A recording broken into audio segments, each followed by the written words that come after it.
అయితే ఇప్పుడు ఓవరాల్‌గా బొత్స శ్రీనివాస్ గారు అంటే కాపు కమ్యూనిటీ ఓటు జనరల్‌గా 21 స్థానాలకే పరిమితం అయ్యారు.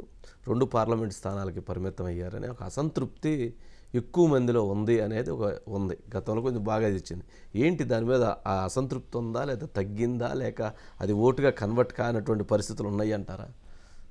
ఏమీ లేదు సార్, అదేం లేదు. ఇప్పుడు కాపు కమ్యూనిటీ ఓటేస్తే పవన్ కళ్యాణ్ గారు ఏ పార్టీలో ఉంటే ఆ పార్టీకి వేస్తారు. పవన్ కళ్యాణ్ గారు ఎన్డీఏలో ఉన్నారు. ఇప్పుడు ఎన్డీఏలో భాగస్వాములైనటువంటి తెలుగుదేశం పార్టీకి ఓటేసి గెలిపించవలసిన అవసరం ప్రతి కాపు సోదరుడికి ఉందనే విషయాన్ని మేము చాలా చోట్ల ఎలివేట్ చేసాం. ఇప్పుడు ఏదైతే కాపు ఉద్యమం పేరు చెప్పి ముద్దగడ పద్మనాభం గారు ఊరూరు మా ఊర్లో కూడా తిరిగి కష్టపడి పాపం వైసీపీ లీడర్లను ఎగ్గించుకోవాలనుకుంటున్నారో మరి ఆయనకి ఏ పదవి ఇస్తున్నారు? బొత్స శ్రీనివాస్ గారికి అత్యంత సన్నిహితుడు కదా. అదేముండదు సార్, వాళ్ళు జగన్మోహన్ రెడ్డికి సన్నిహితుని కాదు కదా నేను. అదేలేండి, ముద్దగడ పద్మనాభం మీరు బాగా నిలబడ్డారు కదా చాలా సందర్భాల్లో. నిలబడతామేంటి సార్, ఆయన కూడా మా జీవితంలో అన్ని పనులు ఎవరు చెప్పినా చేసుకుంటూ వెళ్ళాం. ఓకే, ఆయన ఒకటి చిన్న మిస్టేక్ సార్, ఇవాళ కాపు కమ్యూనిటీ నష్టపోయిందంటే దానికి కారణం ముద్దగడ పద్మనాభం గారు. అవునా? ఇవాళ బీసీలకి కాపులకి గొడవ ఏంటి సార్? మేము రిజర్వేషన్ అడగడం వల్ల మా పార్టీకి వాళ్ళు సపోర్ట్ చేయట్లేదు.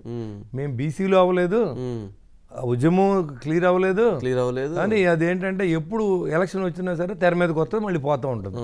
మాకు ఈ రిజర్వేషన్ వద్దు, అందరితో పాటుగా మా పిల్లలకు ఉద్యోగాలు ఇప్పించండి అని మేము ఎడుతున్నాం. మాకేమి బీసీ చేసినందుకు మాత్రం బీసీలకు ఉద్యోగాలాగే ఎడుతుంటే ఇంకా మాకేమి ఇచ్చి ఎవడెడుతాడు? మేము ఎంత ఏడిసినా మాకేమీ ఎవరో మాకు అక్కర్లేదు కూడా. అయినా బీసీలకు ఇచ్చే దాంట్లో మేము అడగలేదు. చంద్రబాబు గారు ఆ రోజు ఉద్యమం చేస్తే 5% ప్రకటించి అసెంబ్లీలో తీర్మానం చేసి పంపించారు.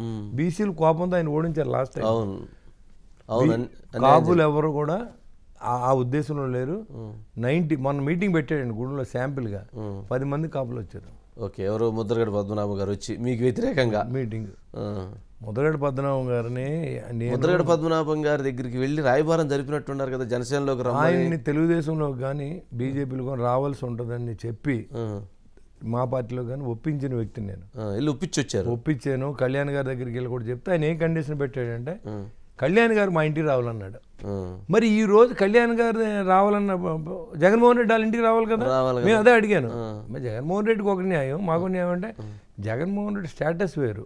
జగన్మోహన్ రెడ్డి అంటే స్టేటస్ ఏంటంటే ఆయన ఈడీ కేసులు ఉండడం, 18 కేసులు ఉండడం, లేదా కోడికత్తి కేసులో ఇన్వాల్వ్ అవ్వడం, లేదా బాబాయ్ కేసులో ముద్దాయిల్ని విడిపించడం ఎలిజిబిలిటీ అండి. అదే పవన్ కళ్యాణ్ అలాంటివి చేయలేదులేండి. ఎందుకంటే ఆయన సొంత డబ్బుని ప్రజలు దానం చేశాడు కాబట్టి ఆయనకి వాల్యూ లేదు.